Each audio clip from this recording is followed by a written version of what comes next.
Coucou toi et bienvenue dans ce podcast qui sera un méli-mélo de partage de bonheur, de positivité, de joie de vivre, d'échange et de bienveillance. Alors j'espère que ce partage t'apportera du bien-être, de la confiance en toi, mais surtout et tout simplement un sourire qui embellira ta journée. Bonne écoute!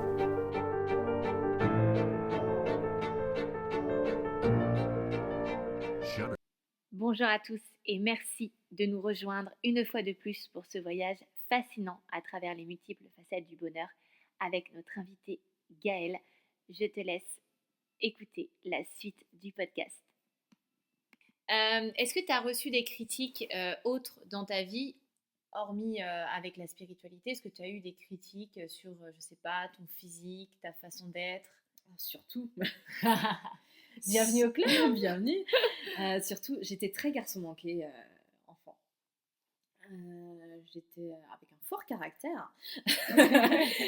Donc, je me battais beaucoup. En fait, j'étais un peu l'ennemi numéro 1 des filles à un moment donné. Par le fait que, vu que je me battais beaucoup, j'étais très garçon manqué, je traînais beaucoup avec les garçons. Donc, ils étaient un peu en mode « Oh, tu veux t'attirer tous les garçons, gna, gna, gna. » Mais qu'est-ce que je m'en balance. Donc ça, limite, c'était pas trop grave. Là où j'ai le plus de critiques, je pense que c'était ma passion pour la lecture. Parce que autour de moi, la plupart des enfants de mon âge, même mes cousins et cousines, n'étaient pas du tout dans l'écriture. Enfin, pas l'écriture, mais la lecture. Alors que moi, clairement, dans ma famille, on était tellement dans la lecture que la punition, c'est de ne pas pouvoir aller dans la bibliothèque quand on faisait des bêtises. Ah, des fois, j'ai été punie de 2 semaines sans pouvoir aller à la bibliothèque. Pour une enfant comme je l'étais, c'était très très dur. J'imagine. Ce qui fait que, de par toutes mes lectures, en plus j'aime beaucoup les livres historiques et tout, ma façon de parler faisait que ce n'était pas le langage des gens de mon âge. Je me rappelle encore que ma cousine, début collège, elle me reprenait quand je disais certes. Parce que malgré moi, c'est un langage, c'est un vocabulaire que j'utilisais de manière courante. J'ai aussi sur mon physique, dans le sens où j'ai une croissance tardive. Et bien sûr, tous mes attributs féminins ne ressortaient pas très bien au collège. Donc j'ai eu le droit à ce genre de critiques sur le fait que j'avais pas de poitrine, ce genre de choses. J'ai été critiquée sur le fait que j'étais au collège, j'étais pas prise d'emmerde dans le sens où j'étais, pour moi, je cours, je saute, je fais ce que je veux. Mais à cette époque-là, les filles sont un peu plus en général en train de se la jouer plus grande qu'elles ne le sont. Et la façon dont j'agissais à côté m'a mis beaucoup, m'a mis pas mal en marge des autres gens, des filles, au point qu'en quatrième, je me suis retrouvée toute seule en fait. Et pareil pour, comment dire, mon caractère. J'étais pas assez féminine, j'étais pas assez. Comment dire, j'étais trop folle, je pouvais pas être sérieuse. De leur point de vue, je pouvais pas être quelqu'un de considéré de sérieuse, ou je courais pas forcément après les garçons. C'était quelque chose qui me mettait en marge de beaucoup de personnes. Même quand je faisais du basket, j'ai fait du basket pratiquement toute mon enfance. Mais j'étais pas shopping, j'étais pas garçon, j'étais pas. Et du coup, je n'avais pratiquement aucun sujet en commun et ça a été le sujet de beaucoup de critiques à mon égard à ce niveau-là. Donc c'est vrai que à ce niveau-là, sur le coup, ça fait pas du bien. Avec du recul, on se rend compte qu'aucun de nous n'est mature hein, à cet âge-là. Oui, ouais. Moi, la première, je suis sûre que j'ai fait beaucoup et dit beaucoup de choses à ce moment-là que je m'en rappelle plus, hein, mais qui n'étaient pas forcément adéquates non plus. Mais ce sont des critiques qui, malgré tout, hein, nous forgent. Hein, et puis, c'est là où on se prend des coups dans la confiance en soi. Donc là, malheureusement, on peut faire que aller de l'avant. Ouais. Est-ce que tu peux nous partager une expérience, un vécu qui a marqué ta vie? Tu parles de toute ma vie. Je parle de toute ta vie, là, dans les 30 ans. Alors, non, il y en a pas mal. Je crois que celle que j'aime bien raconter, parce que c'est un petit côté de tout, c'est un côté de ma personnalité, c'est un côté de ma spiritualité, c'est un côté de faut pas avoir ma vie. Je suis allée étudier à Bordeaux pendant 2 ans. Tu connaissais déjà cette histoire. Je connais cette histoire. Tu connais déjà cette histoire. Et en fait, j'avais eu un souci, c'est que je rentrais donc à Bordeaux pour la rentrée universitaire en 2018. Et je n'avais pas eu la possibilité de me renseigner sur des appartements avant septembre. Alors, comment vous dire que, bon, je pense que la plupart de ceux qui ont été étudiants, enfin qui sont allés à l'université, savent quel est le problème. Se prendre le temps qu'en septembre de chercher un logement, c'est pas génialissime. Surtout dans des villes chères comme Bordeaux, parce que moi, j'avais pas un budget qui pouvait excéder 400 euros, ce qui est beaucoup trop cher pour même.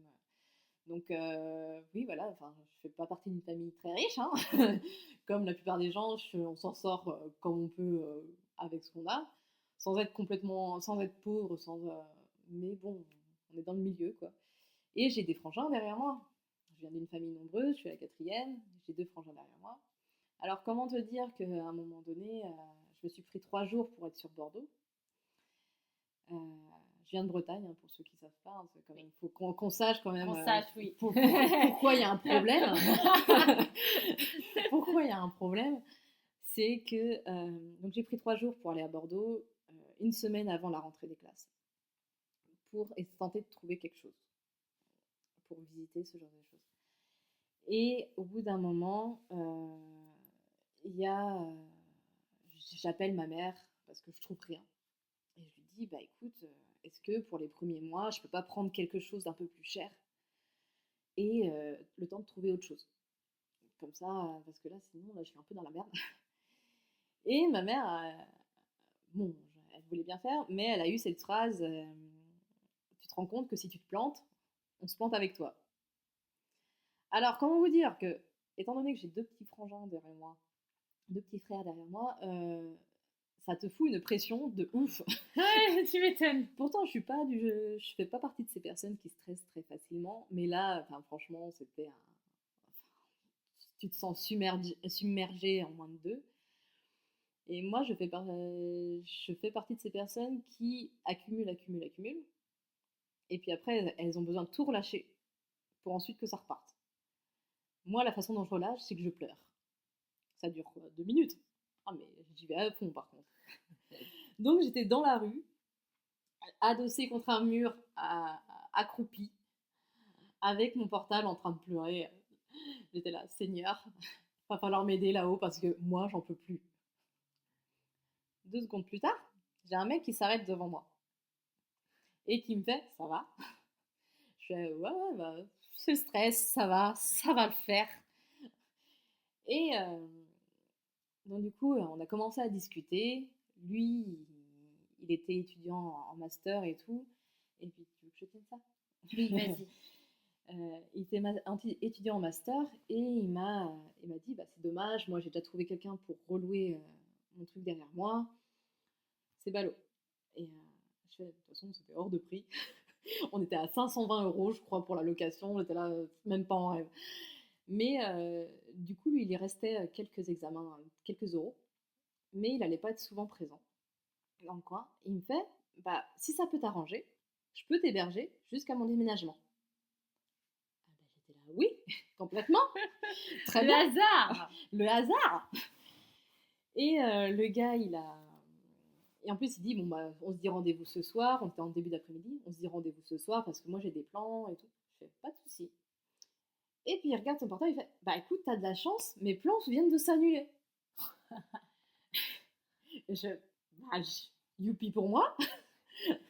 Et donc, du coup, il me propose, est-ce que tu veux voir l'appartement? On était vraiment 2 rues à côté. Donc, on va voir l'appartement. Et c'est là que je lui demande son nom. D'accord. Oui, j'attends d'être arrivée à son appartement pour demander le nom d'un mec chez qui je vais vivre. On est d'accord. Mais il s'appelle Perceval. Non, Si, il s'appelle Perceval, le gars.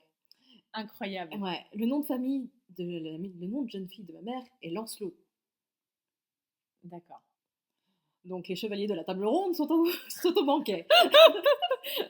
Alors ça, si c'est pas un signe... Ça, donc du coup, on parle, il me passe le double de ses clés en mode totale confiance.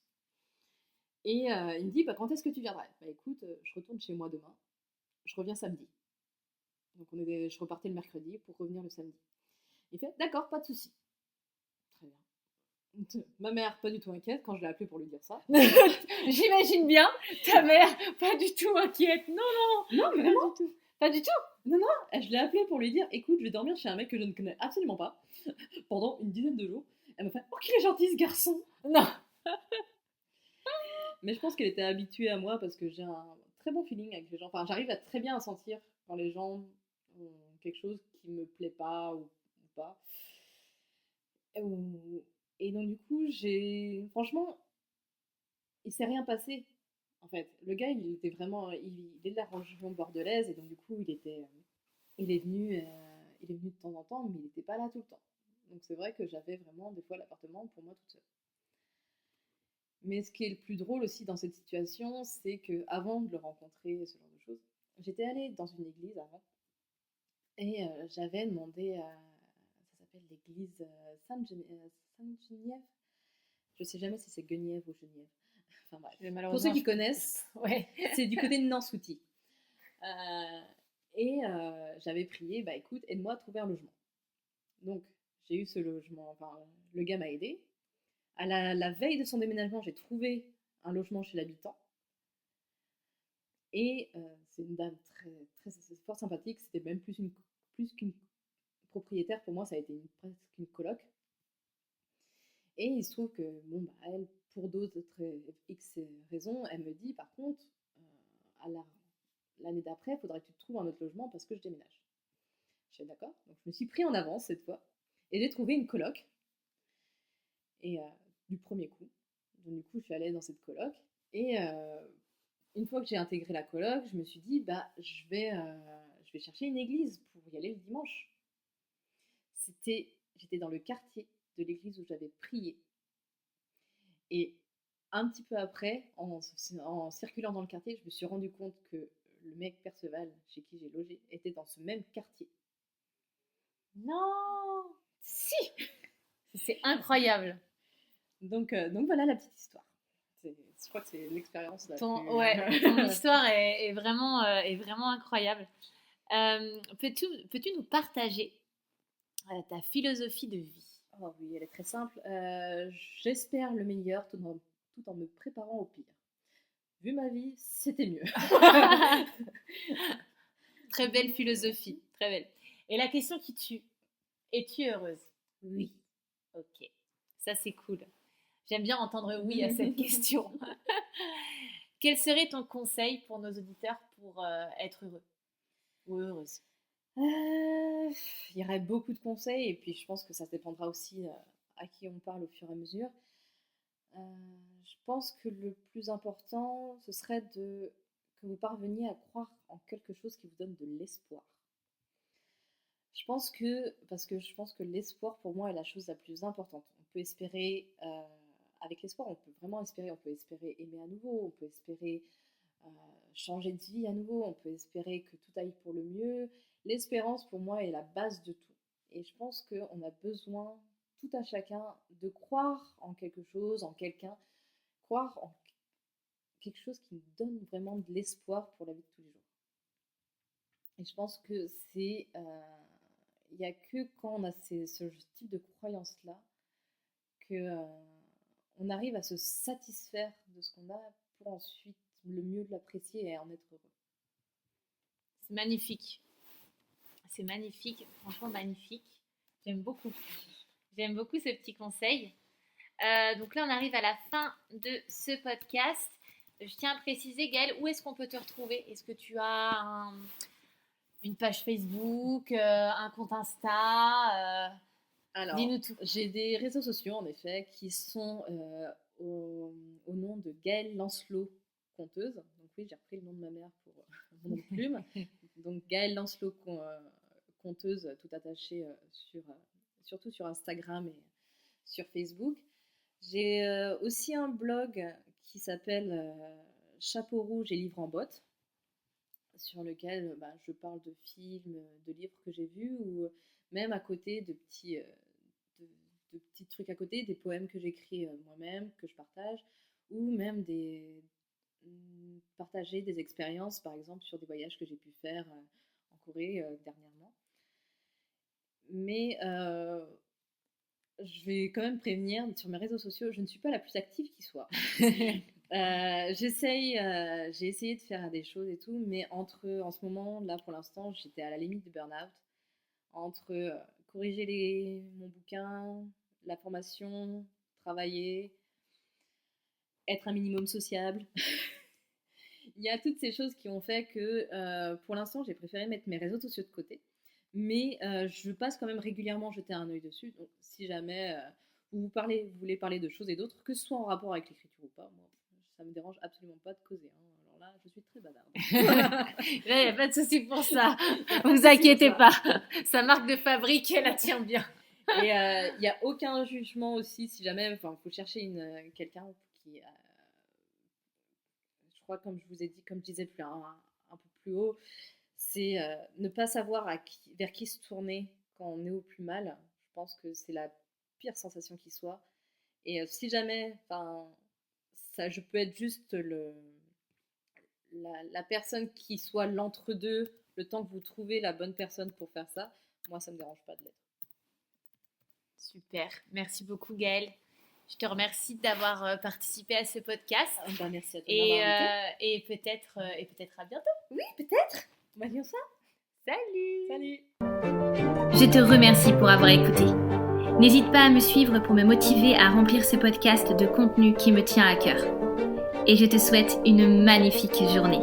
Et n'oublie pas, le bonheur ne dépend d'aucun être, d'aucun objet. Il ne dépend que de toi.